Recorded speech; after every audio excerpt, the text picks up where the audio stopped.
आंवला नवमी का आप लोग साधना करते होंगे। जब कार्तिक के महीने में आंवला नवमी का व्रत आता है तो जो उपास नहीं भी रखते हो, जो पूजन नहीं भी करते हो, उनसे मेरा निवेदन है कि स्कंद पुराण में कार्तिकेय के पावन चरित्र में स्कंद पुराण में स्पष्ट किया गया।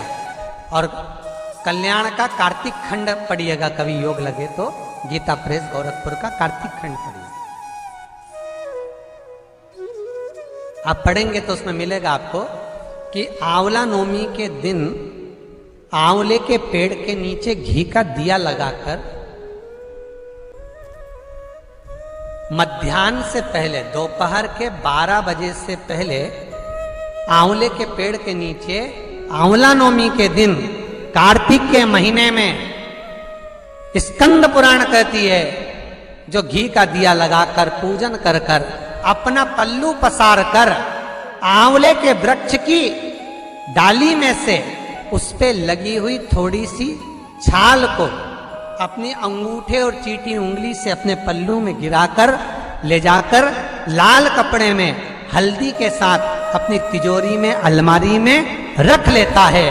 उसके घर में कभी बरकत की कमी नहीं होती, उसके घर में कभी संपदा की कमी नहीं होती। आंवले के पेड़ के नीचे शाम के समय पर जो सूर्य ढलने से लेकर, जब सूर्य ढलने लगे, सूर्य की किरणें कम होने लगे, तब से लेकर रात्रि के 7:30 पौने 8 के बीच में, सूर्य ढलने से 7:30 पौने 8 के बीच में आंवले के पेड़ के नीचे जो एक घी का दिया लगाकर कनक धारा का पाठ कर लेता है। कनक धारा की किताब बाजार में मिलती है, नहीं ला सकते मोबाइल पे सर्च करो, कनक धारा निकल आएगी। जगत गुरु शंकराचार्य जी ने जिन पाठ को करा है, कुछ ही श्लोक है उसमें, 8 श्लोक, कुछ श्लोकों का पाठ, पूरा श्लोक नहीं पढ़ सकते, पूरी कनक धारा का पाठ नहीं कर सकते, तो शुरू का एक श्लोक और आखिरी का एक श्लोक पढ़ लीजिए और घी का दिया लगाकर झोली पसार कर प्रणाम कर लीजिए। जिंदगी में कभी लक्ष्मी की कमी नहीं आ सकती। ये केवल अक्षय नवमी के दिन ही होता। और आपका कोई काम उलझ रहा है, आपका कोई काम ऐसा है जो बहुत दिन से उलझा हुआ है, चाहे वो कोर्ट कचहरी का हो, चाहे वो किसी से जुड़ा हुआ हो, और वो नहीं होगा, तो स्कंद पुराण कहती है, हमारे खंड में भी वर्णन है शिव महापुराण कि किसी भी नवमी को आप आंवले के पेड़ के नीचे घी का दिया लगाकर मौली मतलब हाथ में जो नाड़ा बांधते हैं, लच्छा, मौली, लच्छा, नाड़ा, हाथ में बांधने वाला पूजन वाला धागा लाल, घी का दिया लगाकर 5 परिक्रमा आंवले के वृक्ष की कर लीजिए।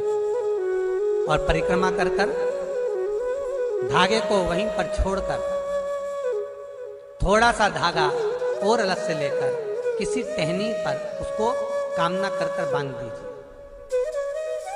महाराज 10वीं तिथि को, नवमी को तो ये करो कि 10वीं को वापिस जाकर आंवले के पेड़ के नीचे घी का दिया लगाइए और जो धागे की आपने टहनी पर जो धागा बांधा है उसको खोल कर ले आइए, अपने हाथ पर बांधकर उसी धागे को पहनकर अपने काम के लिए निकल जाइए, आपको सफलता प्राप्त हो जाएगी। जगत गुरु शंकराचार्य जी कह रहे हैं, माँ तू कृपा कर दे। माँ कहती इसने कभी दान नहीं करा, पुण्य नहीं करा, सत्कर्म नहीं करा, तुम्हें कैसे दान दे? पूर्व में मान लो इसने जितने जन्म लिए उस जन्म में अगर कोई दान नहीं दिया तो आज आंवला नवमी के दिन आज तो दान दिया। लक्ष्मी जी बोलती है जो अभी करेगा इसका फल तो बाद में मिलेगा। जगत गुरु शंकराचार्य जी कहते हैं, माँ मैं आपसे केवल इतना सा मांगना चाहता हूं, इस कली काल में आप मुझे वर दे दो कि एक दिन ऐसा हो आंवला नवमी का जिस दिन जो दिया जाता है उसका फल जीते जी ही मिल जाए। बस इतनी कृपा कर। जगत गुरु शंकराचार्य जी के शब्द देखिए। गौदान करा उसका फल बाद में मिलेगा, कुछ दान करा उसका फल बाद में। पर आंवला नवमी के दिन अगर आपने कुछ दान दिया है, आंवला नवमी के दिन अगर आपने दान किया है, उसका फल जगत गुरु शंकराचार्य जी माता लक्ष्मी से कहते आज की आज मिलना चाहिए। उसका फल हमें इसी पृथ्वी पर रहते रहते इस साह शरीर में मिलना चाहिए। आज ही का दिन है महाराज, अक्षय नवमी। विष्णु पुराण कहती है, स्कंद पुराण कहती है, मान लो कोई आंवले का पेड़ आपने लगाया, बहुत बड़ा हो गया, उसमें फल नहीं लग रहा है, वो फलित नहीं हो रहा, बहुत बड़ा हो गया, उसमें एक फल नहीं लगा, तो किसी पवित्र नदी का, गंगा, यमुना, सरयू, नर्मदा, क्षिप्रा, मंदाकिनी, गोदावरी, किसी पवित्र नदी का जल आपके पास में हो, तो आज आंवला नवमी के दिन जो फल नहीं रहा हो, वृक्ष जिसके अंदर आंवले ना लगते हो, आंवले का वृक्ष बहुत बड़ा हो गया, फलित नहीं हो रहा, आज ही के दिन एक कटोरी में जल लेकर नारायण नारायण और शिव का स्मरण कर कर उस पेड़ के नीचे डाल दिया जाता है, तो वो पेड़ जो है, वृक्ष जो है, वो फलने लगता है, उसमें फल लगना चाहिए। और इतने फल लगते हैं कि आपको आश्चर्य होगा कि इसमें तो फल ही नहीं लगते, पर इतने फल कहां से आए। अर्थात आज भी हमारी विष्णु पुराण, आज भी हमारी स्कंद पुराण, आज भी हमारी पद्म पुराण, भागवत पुराण आज भी कहती है कि आंवला नवमी का किया गया पुण्य, आंवला नवमी का किया गया दान, आंवला नवमी के दिन किया गया सत्कर्म खाली नहीं जाता। अर्थात जैसे जरा सा जल का सिंचन करने पर वृक्ष फलीभूत हो जाता है, उसमें ढेरों फल लग जाते हैं, उसी तरह हमारा किया गया दान पुण्य सत्कर्म, अगर हमने 1 रुपए का भी दान दिया है, गौ माता के निमित्तार्थ, मंदिर के निमित्तार्थ, वृद्धाश्रम के निमित्तार्थ, भोजन के निमित्तार्थ हमने कुछ भी लगाया है, आपने गाय को भी रोटी दी है, आपने किसी ब्राह्मण को भोजन कराया है, आपने आज आंवले का दान करा है, किसी सौभाग्यवती नारी को एक फल तक दिया है, तो वो तुम्हें मिलेगा, 1000 गुना होकर मिलेगा। कई लोग कहते हैं महाराज जी ऐसा होता है, इतना बड़ा पेड़ हो गया, हमारे यहाँ फल नहीं लग रहा है, ऐसा होता है कि आंवला नवमी के दिन जल छोड़ दो तो फल, तो करके देखो ना प्रैक्टिकल। ना महाराज कहीं जा रहा है, ना आंवले का पेड़ कहीं जा रहा है, ना तुम कहीं जा रहे, करो। पर विष और आस, जम के बोलो विश्वास, विष को त्याग कर आस पकड़ कर रखना, हो जाएगा। आज ही का दिन है आंवला नवमी का महाराज। अगर किसी पंडित ने, किसी ब्राह्मण ने, किसी ज्योतिषाचार्य ने बता दिया कि तुम्हारे बच्चे की उम्र कम है,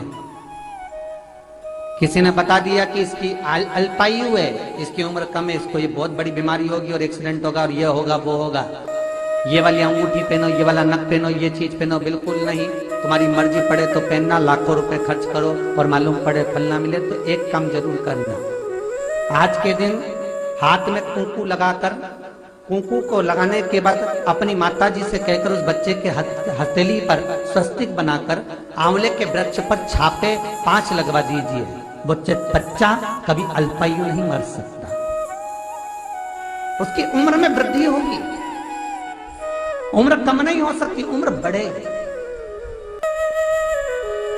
सौभाग्यवती माताएं आज आंवले के पेड़ के नीचे पूजन क्यों करती है? सौभाग्यवती माताएं आज आंवले के पेड़ के नीचे फल का दान क्यों करती है? सौभाग्यवती माताएं आज ब्राह्मण को भोजन आंवले के वृक्ष के नीचे क्यों कराती है? सौभाग्यवती माताएं आज आंवले के पेड़ के नीचे बैठकर भोजन क्यों करती है? अखंड सौभाग्यता के लिए कि आज मैंने अगर एक बिंदी भी दी है, अगर आज मैंने मेहंदी भी दी है, आज मैंने जरा सा कुंकू का भी दान आंवले के वृक्ष के नीचे करा है, तो उसका फल मुझे हजारों गुना मिलना चाहिए, मेरा सौभाग्य अमर होना चाहिए, अजर होना चाहिए। तो फिर लगा कि आंवला नवमी के पहले इस कथा को प्रारंभ करा जाए, क्योंकि भगवान विष्णु कार्तिक के महीने में आंवला नवमी के दिन जल में से शयन कर कर बाहर निकलकर आंवले के वृक्ष पर बैठकर शंकर की साधना करते हैं। फिर भगवान शंकर आकर एकादशी के दिन उनके नेत्र खुलवाते हैं। तो फिर ये कथा का आनंद सुख ऐसी लाभ पंचमी से, आज की पंचमी का नाम है लाभ पंचमी। आज के दिन जो दान पुण्य संकीर्तन सत्संग स्मरण जो भी हम करते हैं उसमें हर चीज में लाभ मिलना, घाटा कहीं नहीं जाना है। आपने अगर गौ माता को एक रोटी भी अपने दरवाजे से दी है तो उसका भी लाभ मिलना। आपने कोई सत्कर्म कराए, भजन कराए, कीर्तन कराए, नाम जाप कराए, स्मरण कराए, आप जहां बैठे हो, जिस जगह पर बैठे हो, जहां आप विराजमान हो, उस जगह पर आप जो भजन कर रहे हैं वो सुख है।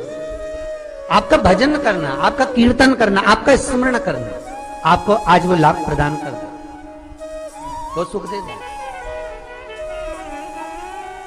जगत गुरु शंकराचार्य जी कह रहे हैं,